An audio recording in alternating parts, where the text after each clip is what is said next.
Welcome to the Deep Dive. Today we're diving into all things Canada, our main source, Discover Canada, the official citizenship study guide. By the end, you'll be prepped for Canadian citizenship and not just the test. Think of it as a cheat sheet for understanding what it truly means to be Canadian. I like that. So the guide really stresses Canada's history of welcoming newcomers. It encourages them to contribute to this society built on freedom, respect for the law, and of course prosperity. Over 400 years of settlers and immigrants, it's incredible. And the guide highlights something really interesting, the importance of everyone being committed to the rule of law and those parliamentary government institutions. It suggests that despite Canada's huge diversity, there's this common ground, this foundation, something you become a part of when you become a citizen. It's not just knowing facts then, it's deeper, right? Like how the country works on a fundamental level. And the guide mentions that to become a citizen, you need to understand things like voting, obviously Canadian history, geography, all the symbols, democratic institutions, and your rights and responsibilities, all that. Oh, and of course you have to show you've got a handle on English or French if you're between 18 and 54. Really shows how important language is in Canada. You've got to be able to participate. It's not just about getting by. One thing that stood out to me was how the guide talks about the oath of citizenship. It says you pledge allegiance to the Queen, to a person. Not a document, not the land, but a person. What are your thoughts on that? It's definitely unique to Canada. The Queen symbolizes, well, both the Constitution and the country itself. It speaks to the history, that connection to the monarchy, even as Canada keeps changing. Because the guide even states, the Queen personifies Canada, just as Canada personifies the Queen. It really makes you think about the layers of tradition and symbolism that make up the nation. Yeah, you can't escape Canada's past. It's intertwined with who they are. Let's look at the oath itself. The guide gives it to us in both English and French. The English version reads, I swear or affirm that I will be faithful and bear true allegiance to Her Majesty Queen Elizabeth II, Queen of Canada, her heirs and successors, and that I will faithfully observe the laws of Canada and fulfill my duties as a Canadian citizen. And the French? Je jure ou j'affirme solennellement que je serai fidèle et porterai sincère allégeance à Sa Majesté, la Reine Elisabeth II, Reine du Canada, à ses héritiers et successeurs, que j'observerai fidèlement les lois du Canada et que je remplirai loyalement mes obligations de citoyen canadien. Okay, so you're pledging to the Queen, but it also stresses observing Canadian law, which includes the Constitution, right? And crucially, that Constitution acknowledges Aboriginal and treaty rights of the First Nations, Inuit, and Métis peoples. It's built in, recognizes those Indigenous rights and the commitment to reconciliation. It's a reminder that becoming a Canadian citizen means you're joining a country that's actively trying to address its past, build a more inclusive future. Absolutely. And that brings us to something really at the core of being Canadian, rights and responsibilities. The guide lists out some big ones: freedom of conscience and religion, freedom of thought, belief, opinion, and expression, and that includes freedom of the press and other media, freedom of peaceful assembly, and freedom of association. Those freedoms are like the foundation of Canadian democracy, something you as a potential citizen would have. But those freedoms come with responsibilities too, right? Right. The guide makes a point of saying you got to respect the law and the rights and freedoms of everyone else, participate in your community, protect the environment. It's not just about you, it's about being an active citizen. And I thought it was interesting, he even mentions defending Canada, even though there's no mandatory military service. Yeah. What do you think about that? Speaks to that civic duty. Yeah. Willingness to do your part even if things get rough. It's not required, no, but the guide's hinting that Canadians, they got to be ready to defend their values, their way of life, if it comes down to it.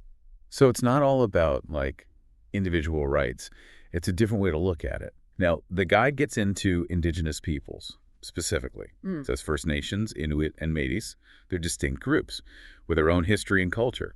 Seems important understanding how complex Canada is and the whole reconciliation thing. It is, and the guide doesn't shy away from the impact of colonization. It's right there, and the importance of respecting Indigenous rights and treaties. Becoming Canadian means understanding that history and that ongoing process, the reconciliation. Not just names and dates, but the whole story, right? Yeah. All the different perspectives. Speaking of history, the guide gives us a quick tour of those big turning points. It starts with Europeans arriving and what the fur trade did to Indigenous populations. Sets the scene for Canada today, Then it's the War of 1812. A defining moment for Canada. The guide even throws in some interesting stories, like Laura Setgat walking, what was it, 19 miles? To warn the British about an American attack. Makes it real, doesn't it? Not just facts, but the people in those moments. Walking in Laura Secor's shoes, making that dangerous trip. Really puts things into perspective. And it's not all serious either. The guide mentions how the British burned the White House during that war, led by Major General Robert Ross. Who, fun fact, later died in battle and got a fancy burial in Halifax, full military honors. The relationship between Canada and its neighbors, so complicated. Yeah, I bet that's a surprise to someone new to Canada. And then the guide talks about the birth of democracy, and specifically responsible government. I think we need to explain that a bit. What does that even mean? Right, good point. Responsible government basically means that the government has to answer to the people, the ones they elected. So the executive branch, that's the prime minister and the cabinet, they need the support of the legislative branch, the elected parliament, to stay in power. Checks and balances, making sure the government is doing what the people want. Exactly. And guess what? The guide says Nova Scotia was the first British North American colony to get full responsible government back in 1847, 1848. Pretty cool, eh? Shows how the system, how it developed over time. Those early steps, they paved the way for the Canada we know today. And the guide mentions Sir Louis Hippolyte Lafontaine, big figure in this movement.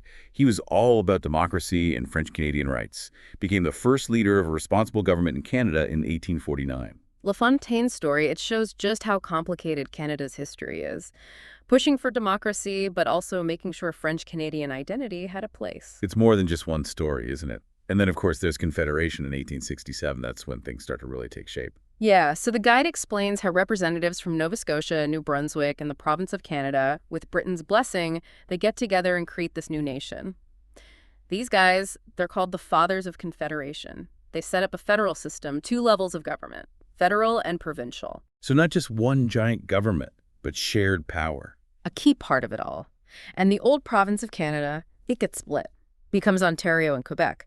And those two, plus New Brunswick and Nova Scotia, they make up the Dominion of Canada. Wow, those early decisions, they echo even today.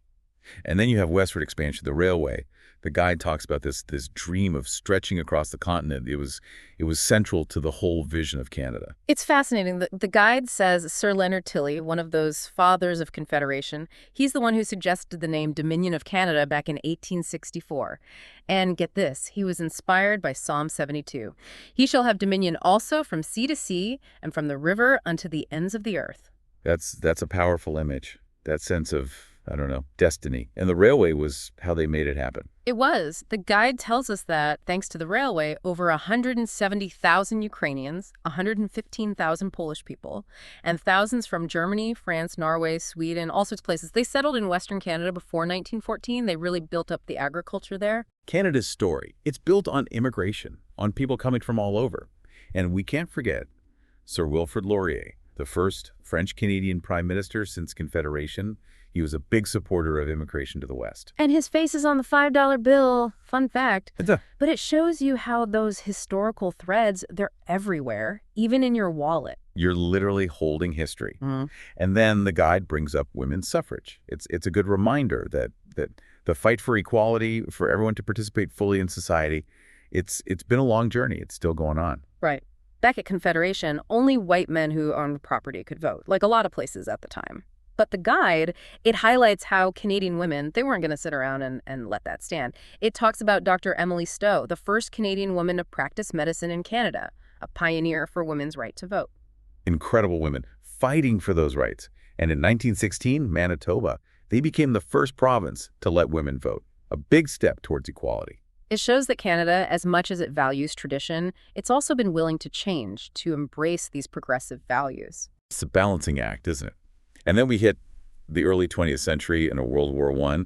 Canada was part of the British Empire then, so they joined the fight against Germany. And the guide describes how Canadian troops, they really stood out in several battles, especially the Battle of Vimy Ridge in 1917, put Canada on the map, internationally. Yeah, the guide quotes Brigadier General Alexander Ross. He saw Vimy Ridge being captured, and he calls it the greatest feat of arms in the history of the world.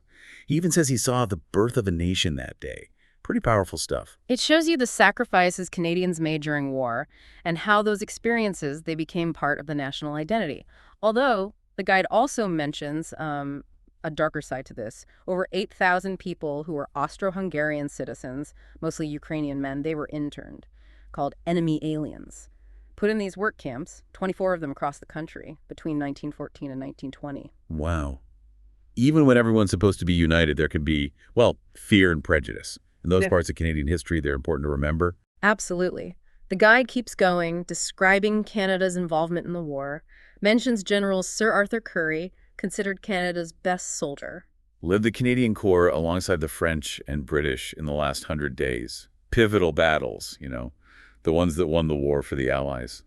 Yeah, it's clear from the guide that the war had a big impact on both English and French Canadians, although it doesn't really get into the differences in their experiences. Right, because these big events, different groups in Canada experience them differently. Understanding that is part of getting the whole picture. It's about that complexity, the different layers of the Canadian story. Now, the guide doesn't spend too much time on the years between the wars, but it does touch on Canada becoming more independent on the world stage. Right. It mentions how Canada, along with Australia, New Zealand, others, they gradually became more independent and started to do more internationally. It's a big change from just being part of the British Empire to forging their own path. Like joining the League of Nations, Yeah. right? Working with other countries for peace and cooperation. That period, it set the stage for Canada becoming a, what do they call it, a middle power on the world stage, one that values diplomacy and working with others. And then, of course, the world gets thrown into another war. World War II. Canada joins the Allies again, and Canadian troops are vital in lots of battles, including liberating the Netherlands. The guide tells this incredible story about Private Leo Major. He was French-Canadian, single-handedly liberated a whole town, Zwolle, from the Germans in 1945. Wow, that's courage. It's a reminder that individual people, they can have a huge impact on history. It's a story that just grabs you. Reminds you that even when things are dark, there are still good people doing amazing things. And the guide also talks about the women, back home during the war, working in factories, keeping families going, running the country while the men were fighting. You can't forget them. Wars aren't just fought on the battlefields, they're fought at home too. And women, they're often overlooked, but they were essential to winning the war. But there's another side to this too. The guide talks about the internment of Japanese Canadians during World War II. A dark moment for Canada, shows that fear and prejudice, they can lead to terrible things, even in a country like Canada. It's something we have to acknowledge. Those injustices, how they still affect people today. It's not a perfect story. Then the guide moves on to the years after the war, rebuilding, reimagining Canada. The economy and population grew a lot, fueled by immigration and all those new technologies. And there's this new wave of multiculturalism, building on the immigration from the previous centuries. By the 60s, a third of Canadians, they weren't British or French. And they were proud of their heritage, proud to be part of the Canadian mosaic. It's a big shift, isn't it? From trying to assimilate everyone to embracing the differences. And it's what led to the official policy of multiculturalism, adopted by the government in 1971. It's key to understanding Canada today. The idea of a mosaic, all these different cultures and backgrounds coming together to create something new and exciting. It's a concept that people are still debating and trying to figure out as Canada changes. It's a work in progress. So the guide takes us on a tour of Canadian arts and culture, all the writers, musicians, visual artists. This is a section I think we can dive into a bit more. Oh, absolutely. We've got literary figures like Stephen Leacock, known for his humor, his social commentary.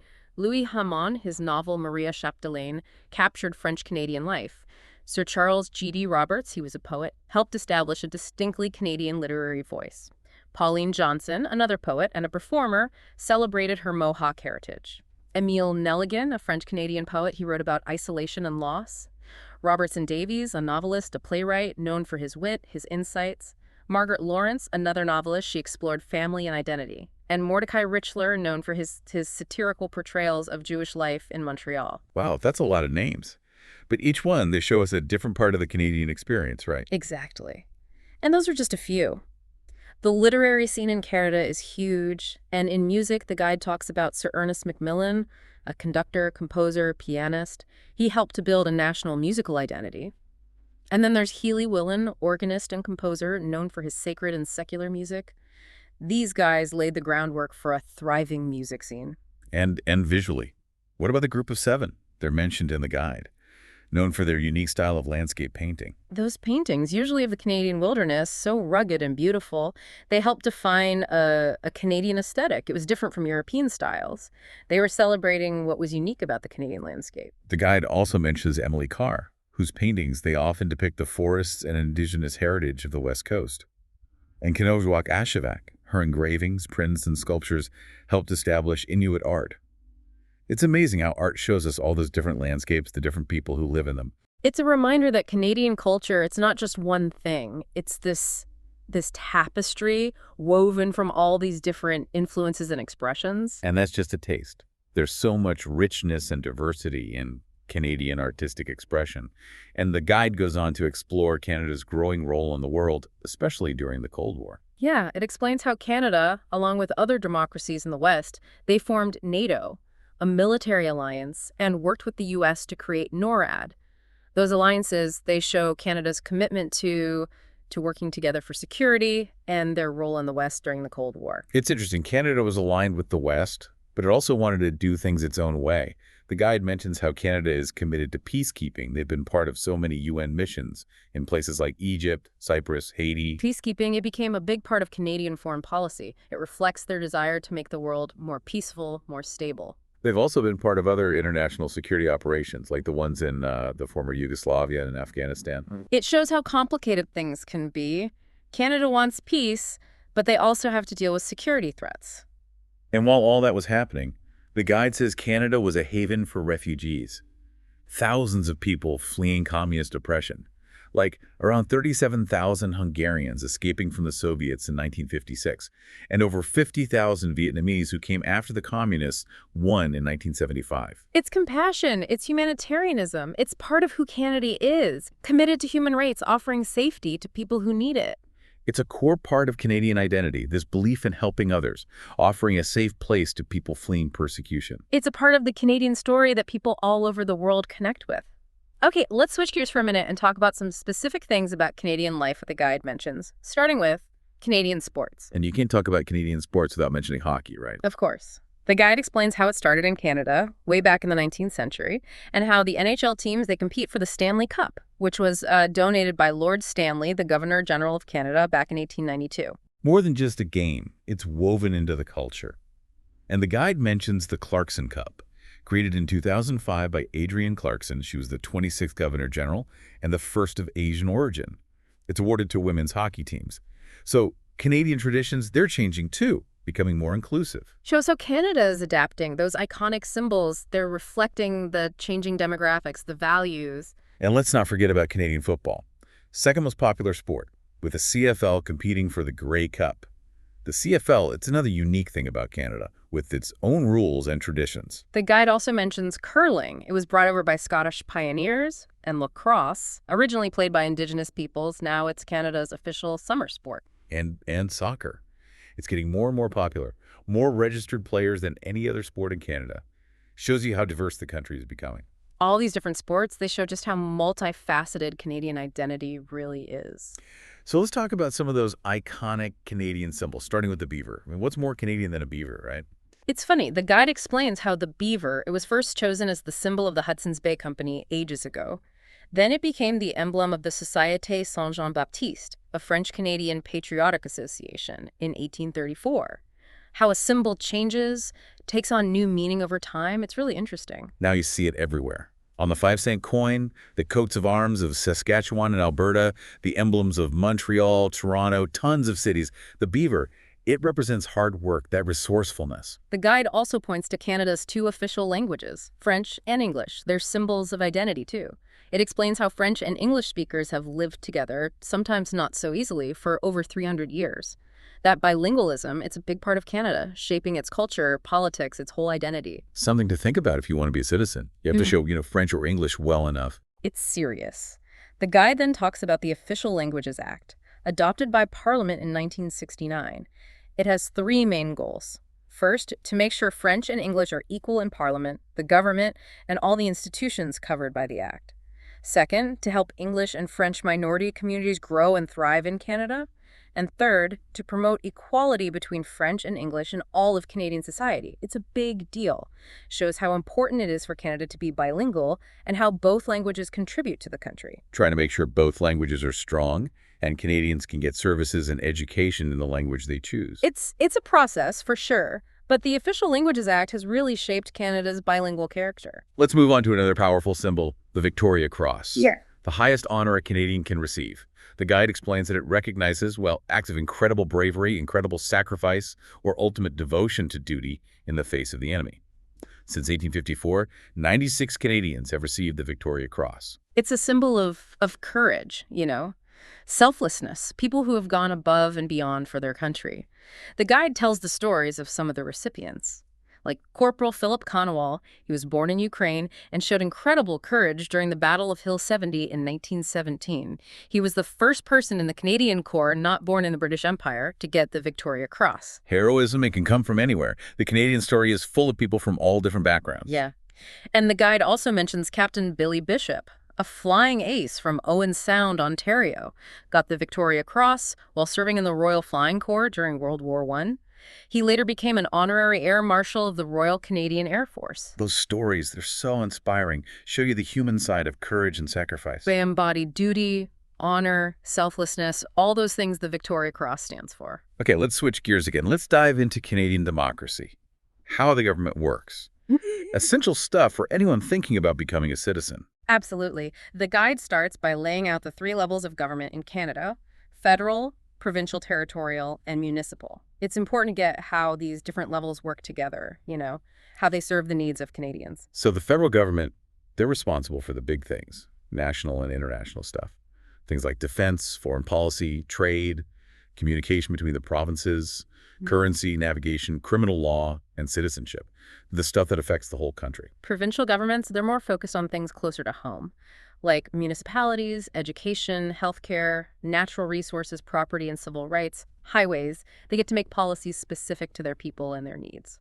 And then the municipal or local government, the ones closest to the people. Right. Municipalities, they usually have a council that makes laws, they call them bylaws, and they only affect that local community. The council usually has a mayor or a reeve and councillors or aldermen. They take care of things like city planning, streets, sanitation, water, all those services. So it's like layers, right?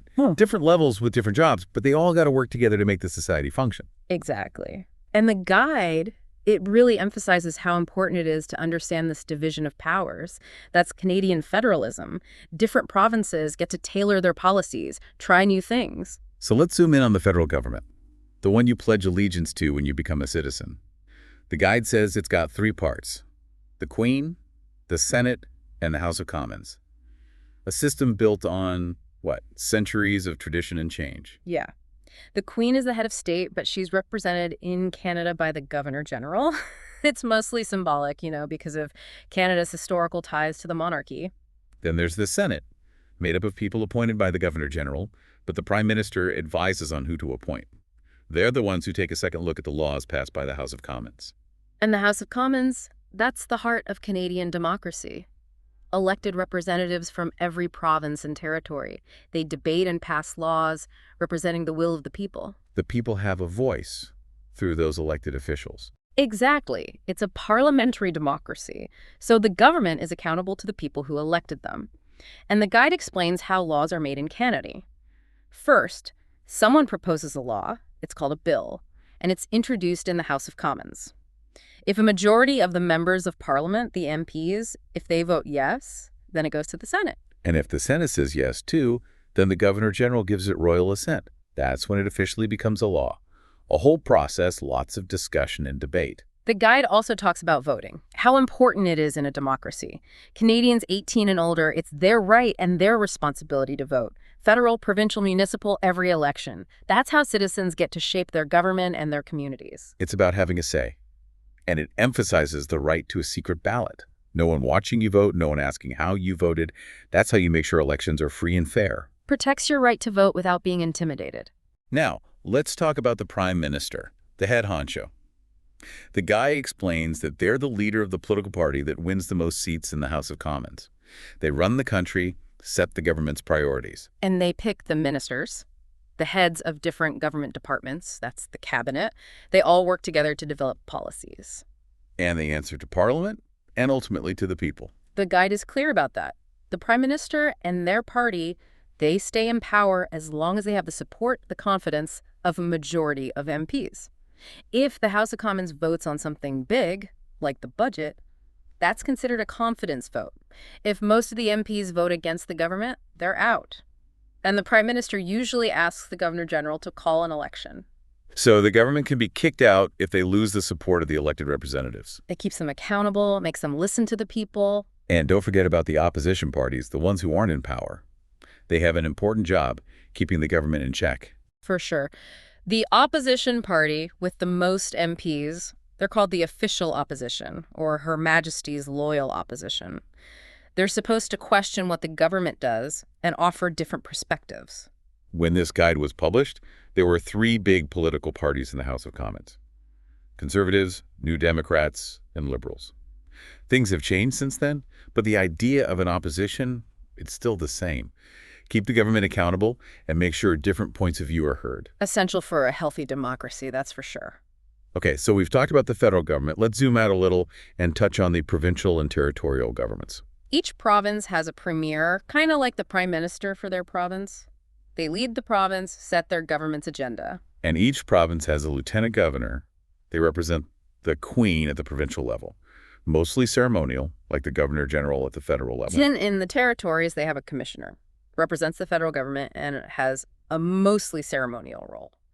They don't have the same power as the lieutenant governors in the provinces, though. That's because the territories have a different relationship with the federal government than the provinces do. Less autonomy, more directly governed by the feds, although there's been a push for more self-government in the territories. Shows how Canadian federalism is constantly changing. And then there's municipal government, the ones closest to the people.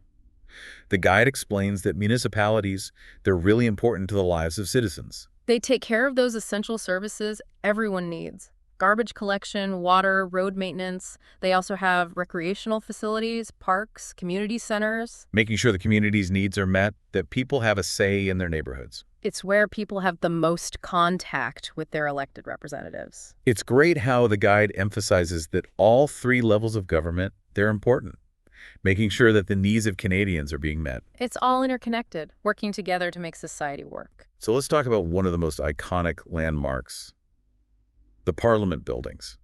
It's more than a building, it's a symbol. The guide describes the towers, the arches, the sculptures, the stained glass. It's all about expressing French, English, and Indigenous traditions. It's a mix of architectural styles.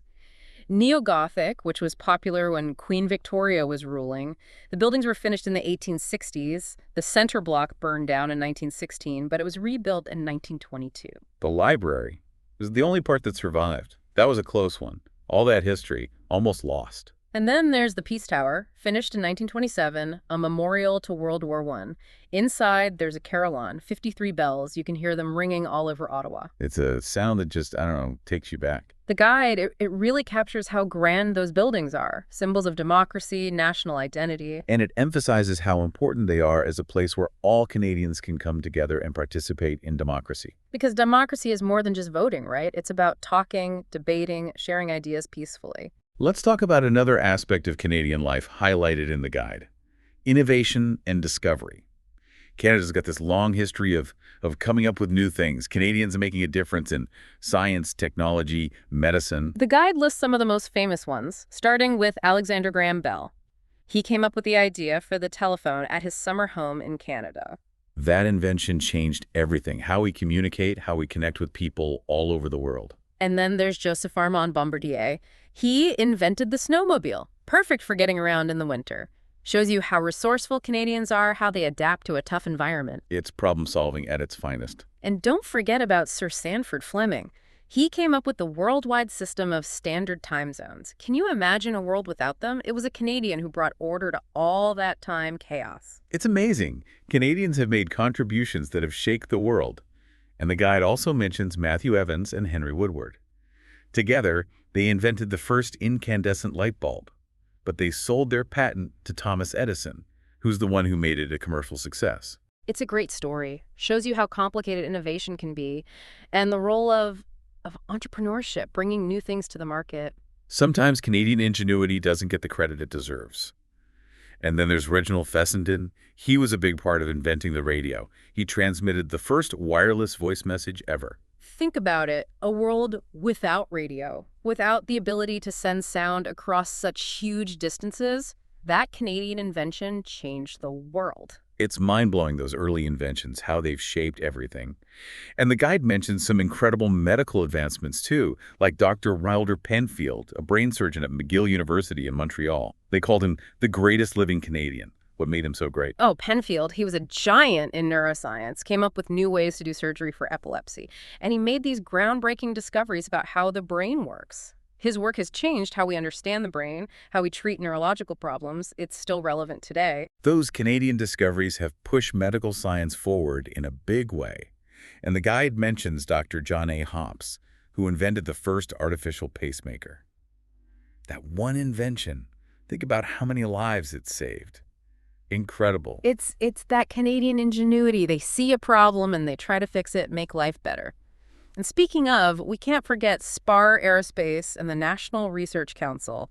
They're the ones who invented the Canadarm, that robotic arm used in space. Oh yeah, the Canadarm, a symbol of Canada's tech skills.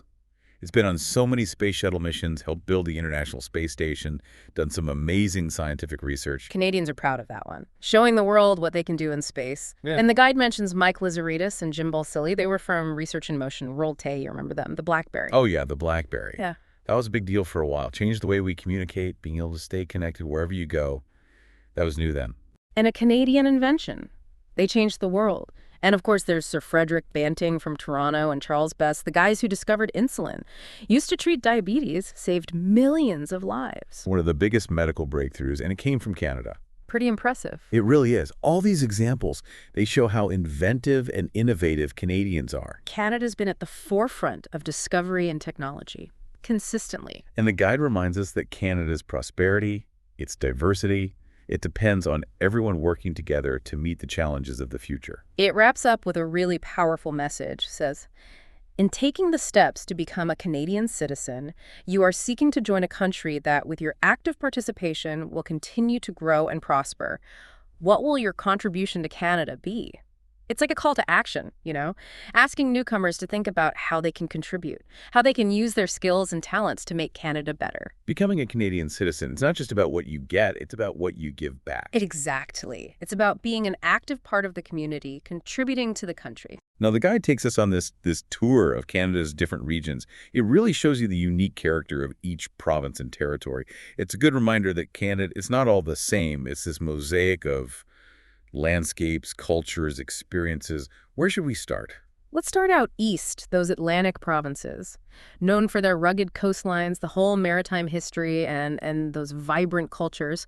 The guide paints a picture of Newfoundland and Labrador, the easternmost province, known for its amazing natural beauty. I've heard it's beautiful. What's there to see? Well, there's Iceberg Alley. You can see those massive icebergs floating down from the Arctic. And Gros Morne National Park, a UNESCO World Heritage Site. It's got these dramatic fjords and ancient rock formations. Sounds incredible. No, it is. And Newfoundland and Labrador is known for fishing, of course. And the people there, they have this unique way of speaking, influenced by Irish and English settlers. It's a place where you can really see that mix of cultures that makes Canada special. Okay, let's hop over to Prince Edward Island, the smallest province. I always think of Anne of Green Gables when I hear about PEI. It's a classic, really captures the charm of the island. Red soil, rolling farmland, those cute seaside towns. That's Prince Edward Island, as the guide describes it. Sounds so peaceful. What else is there to do? Well, there's the Confederation Bridge. It's this engineering marvel, connects the island to the mainland. And of course, you can't go to PEI without trying their famous potatoes. Delicious. Nova Scotia's next. Strong Celtic heritage, known for music, festivals, that whole Gaelic culture. What should people see in Nova Scotia? Well, the coastline is amazing. Peggy's Cove Lighthouse, one of the most photographed lighthouses in the world. And then there's Halifax, the capital, a historic city right on the water with a great art scene. Halifax is supposed to have great live music. It does. And it's also home to the Canadian Museum of Immigration at Pier 21. It's all about Canada's history of welcoming immigrants. You really see how immigration has shaped the country. And last but not least, New Brunswick, the only officially bilingual province. It's It's really cool how they embrace both French and English. It's because of their unique history. It's those two founding cultures of Canada right there. The guide talks about New Brunswick's Acadian heritage. They're descendants of French colonists who settled there in the 17th century. Their culture, it's amazing. They've been through so much, but it's still strong. They've held on to who they are. They have. And New Brunswick is also home to the Bay of Fundy, known for its crazy tides, the highest in the world. Oh yeah, I've seen pictures of the Hopewell Rocks. Those sandstone formations carved by the tides, they're so cool. They are. The Bay of Fundy, it's a natural wonder. People come from all over to see it. The guide really does a great job of showing what makes each Atlantic province unique, how they all contribute to the Canadian mosaic, the coastlines, the cultures.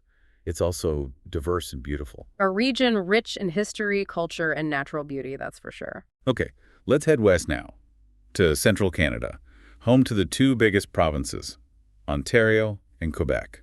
They have a huge influence on Canada's politics, economics, and culture. Let's start with Quebec. Deeply rooted in French language and culture, known for its historic cities, that beautiful countryside, and a really vibrant art scene. Quebec's different from the rest of Canada, isn't it? They celebrate French language and culture, and they have this strong sense of history and tradition. Absolutely. The guide talks about Quebec's political history, how they've debated their place in Canada. It shows you that Canadian identity isn't always simple, you know? There can be tension, disagreements. It's about finding a way to live together, respecting each other's differences. That's it. And Quebec has some of the coolest cities in Canada. Montreal, the second largest. It's a cosmopolitan hub, festivals, nightlife, incredible food. I've heard people describe it as like European charm mixed with North American energy. It's bursting with life. There's something for everyone. And then there's Quebec City, the capital, a UNESCO World Heritage Site. The old town, the walls, the Chateau Frontenac Hotel, so iconic. You feel like you've stepped back in time. Where history comes to life. Now let's head over to Ontario, Canada's most populous province. Huge and so diverse, with a rich history and a booming economy. Ontario, people see it as the heartland of Canada. It represents the country's diversity and its ambition. The guy talks about Toronto, Canada's biggest city, a global financial center, multicultural, with museums, theaters, great nightlife. Toronto is always changing. It's a hub of innovation and creativity. People from all over the world come together there. It's a really dynamic city. It really reflects that multicultural character of Canada. And then there's Ottawa, the capital, home to the Parliament buildings and all those national museums and galleries. Ottawa, steeped in history and tradition. You can really learn about Canada's past and present there. And of course, we can't forget about Niagara Falls. One of the most amazing natural wonders in the world. Millions of people visit every year. It reminds you of how beautiful Canada is. Niagara Falls, it's truly awe-inspiring. The guide shows Ontario as this province of contrasts. Bustling cities, quiet countryside, industrial centers, pristine wilderness. There's something for everyone in Ontario. Whether you want to explore the cities, get out into nature, or learn about Canada's history and culture. Now let's travel west to the prairie provinces. Manitoba, Saskatchewan, and Alberta, known for those vast prairies, all that agriculture, and a rich Indigenous heritage. The prairie provinces, they're the breadbasket of Canada.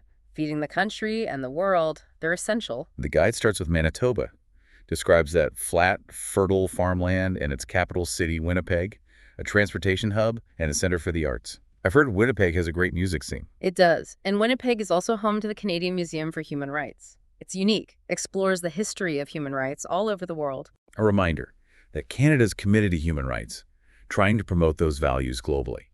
And the guide also mentions Churchill, a town on Hudson Bay, famous for polar bears. Yeah. You can actually see those amazing creatures in their natural habitat. People come from all over to see that. Okay, next is Saskatchewan, the breadbasket of Canada.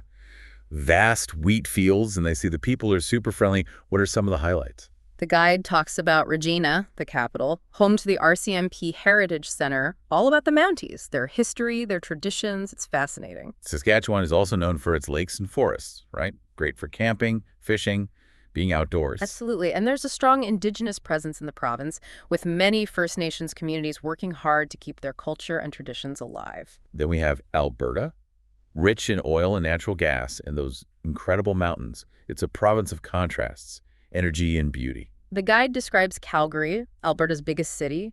It's famous for the Calgary Stampede, a rodeo, a festival, all about Western heritage. A 10-day party. People come from all over the world for it. Sounds wild. Oh, it is. But Calgary's also a modern city. The economy's booming, and the people are diverse. We can't talk about Alberta without mentioning the Rocky Mountains. You're right. Banff National Park, a UNESCO World Heritage Site, incredible mountain peaks, glaciers, those turquoise lakes. You really see the majesty of the Canadian Rockies there. It's a natural wonder, no question. The guide really gets the spirit of the prairie provinces, their resilience, their connection to the land, how much they contribute to the economy and to Canadian identity. It's more than just wheat fields, that's for sure. Vibrant cities, different cultures, and a strong sense of community. That's the prairies. So from the prairies, we head west to the coast. British Columbia, known for its mountains, its forests, and that amazing Pacific coastline. British Columbia, people think of outdoor adventure, that laid-back lifestyle. It's a place where you can ski in the morning and sail in the afternoon. The guide talks about Vancouver, the biggest city, cosmopolitan, diverse, and a great arts and culture scene. Vancouver's setting is incredible, between the mountains and the ocean. It's a great mix of city life and nature. And the guide mentions Victoria, the capital. Charming city, lots of history, beautiful gardens. The Victoria, it's got that British colonial feel, the architecture, the streets. They even have traditional afternoon tea. You can experience a different side of Canada there. And of course, the guide talks about all that natural beauty. Pacific Rim National Park Reserve, a UNESCO World Heritage Site, the coastline, the rainforest, the beaches. The power of the Pacific Ocean, the incredible ecosystem there. The guide really captures the spirit of British Columbia, that adventurous spirit, that connection to nature, how welcoming they are to new people. It's a province that's proud of its Canadian heritage, but also connected to the world. And last but not least, we go north to the 3 territories: Yukon, Northwest Territories, and Nunavut. Huge and sparsely populated, known for the Arctic landscapes, indigenous cultures, and all the wildlife. The North, it's mysterious, isn't it? Wilderness rules up there, and indigenous cultures have thrived there for centuries. The guide starts with Yukon, talks about the gold rush history and the capital, Whitehorse, a gateway to the Klondike. You can really imagine those gold rush days there. It's that adventurous spirit drawing people north. And Yukon also has Cloane National Park and Reserve, another UNESCO World Heritage Site, glaciers, mountains, tons of wildlife. It's all about the raw beauty of nature. Okay, let's move on to the Northwest Territories. Huge area, boreal forest, tundra, Arctic coastline. I've got diamond mines there. The guide talks about that, the natural resources. And Yellowknife, the capital, is known for its amazing views of the aurora borealis. The Northern Lights. I can only imagine how amazing it would be to see them. People come from all over just for that. The guide also mentions Wood Buffalo National Park, a UNESCO World Heritage Site and the biggest national park in Canada, home to the largest herd of free-roaming bison in the world. It's about experiencing that vastness, that wildness of the North. And then there's Nunavut, Canada's newest territory, created in 1999. It's largely governed by the Inuit, who have this deep connection to the land and its resources. The guide focuses on Inuit culture and the capital, Iqaluit, which is a center for Inuit art and culture. You can learn about their traditions and how they live.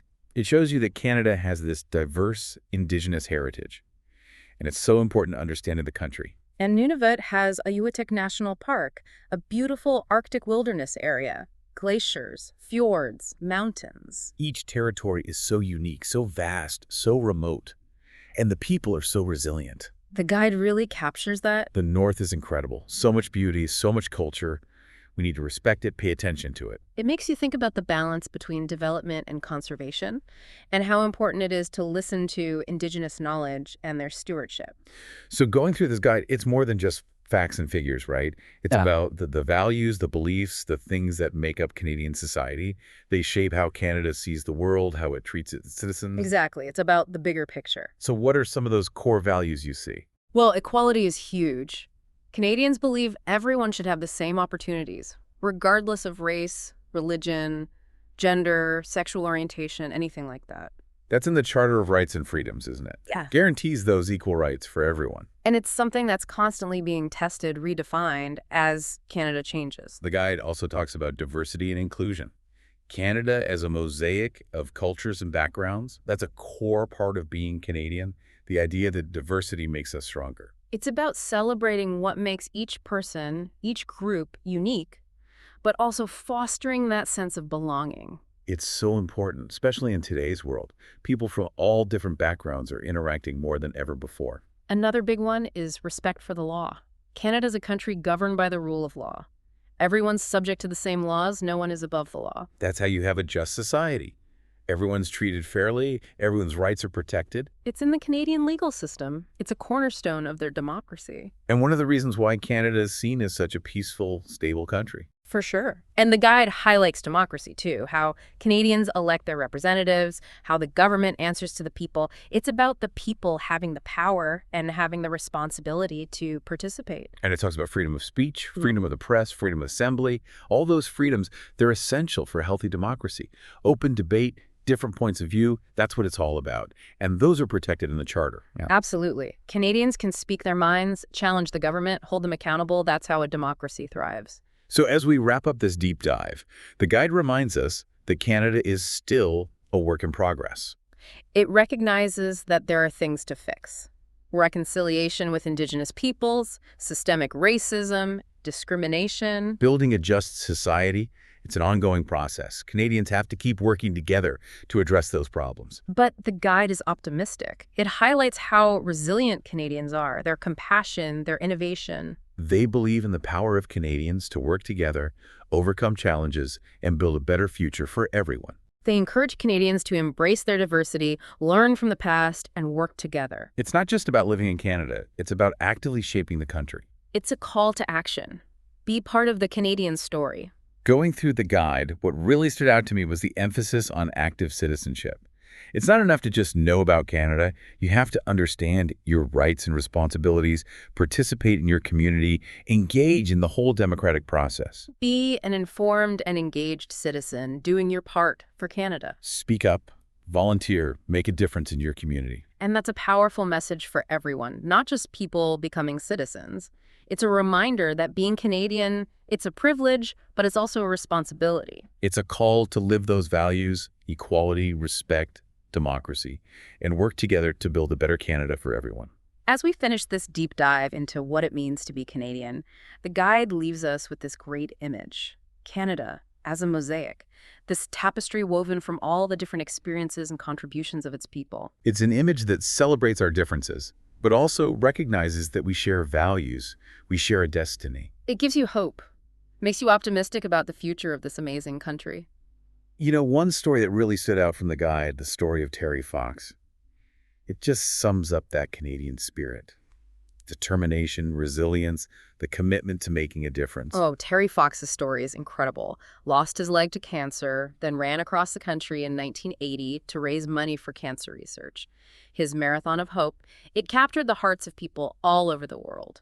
He had to stop because the cancer spread, but his legacy lives on. The annual Terry Fox Run, it happens all over Canada and in other countries too, raises millions of dollars for cancer research every year. It's a great example of how one person can make a difference, and how Canadians come together to support a good cause. It's a reminder that the Canadian spirit, it's more than just hockey and maple syrup, right? It's about compassion, about never giving up, and believing that together we can make the world a better place. Believing that we can make a difference even when things are tough. We've covered a lot in this deep dive into Canadian identity. The history, the values, the symbols, how the government works, all the different regions. But there's always more to learn. That's what makes it so interesting. Canada's always changing, always being shaped by its people, old and new. And that's what makes it such an amazing place to live. Always in motion, always striving to be better. The story's still being written. We can all be a part of it. So as we wrap things up, I want to leave you with something to think about. If you were adding a chapter to the Discover Canada Guide, what story would you tell? What part of Canadian life would you want to highlight? That's a good question. Makes you think about what makes Canada special, what stories we want to share with the world. It makes you think about your own connection to Canada, how you can contribute to its story. So, as you think about this deep dive, what story would you add? The Canadian story is still being written. We all have a role to play. Thanks for joining us on this deep dive into Canadian identity. We hope you learned something new and that you're inspired to keep exploring Canada and its people. Until next time, keep diving deep and keep those questions coming. It's a great way to personalize this whole Discovering Canada thing. Make it about you, what you're interested in. Maybe you're into those early explorers, the fur trade, how they went into the unknown, you know? Shaped those first meetings between Europeans and indigenous people? It's a whole different world then. Or maybe you're interested in the whole challenge of building a country, coast to coast to coast, the engineering, the politics, the people who made it happen. Understanding how the past, how it still affects Canada today, it's all connected? Or maybe you're inspired by those Canadian artists and musicians, those innovators, the ones who pushed the boundaries, made a name for themselves. Like Margaret Atwood. Those dystopian novels, they've got everyone talking about social and environmental issues. Or Joni Mitchell. Her music, those lyrics, the melodies, they've touched so many people. Canadian talent, it's out there, all over the world. And let's not forget those everyday Canadians, making a difference in their communities, volunteering, advocating for social justice, protecting the environment. Those stories, they don't always get told, but they're so important to understanding Canada. So whatever you're curious about, go explore, go to a museum, read a book, watch a documentary, talk to someone who has a different perspective than you. Always something new to learn about Canada, about Canadians. That's what makes it exciting. And as you're exploring, think about how you can be a part of Canada's story. What are you good at? What are you passionate about? How can you make a difference in your community? How can you help shape a better future for everyone? Being Canadian, it's not just about taking, it's about giving back. It's about living those values, equality, respect, democracy, making them real in your everyday life. Oh, keep exploring, keep learning, keep contributing to the Canadian story. That's what it means to be Canadian. It's this conversation, always going, a journey we're all on together. And that's what makes it so great. Thanks for joining us on this deep dive into Canadian identity. We hope you learned something new. We hope you feel inspired to keep exploring Canada and its people. Until next time, keep diving deep and don't stop asking questions.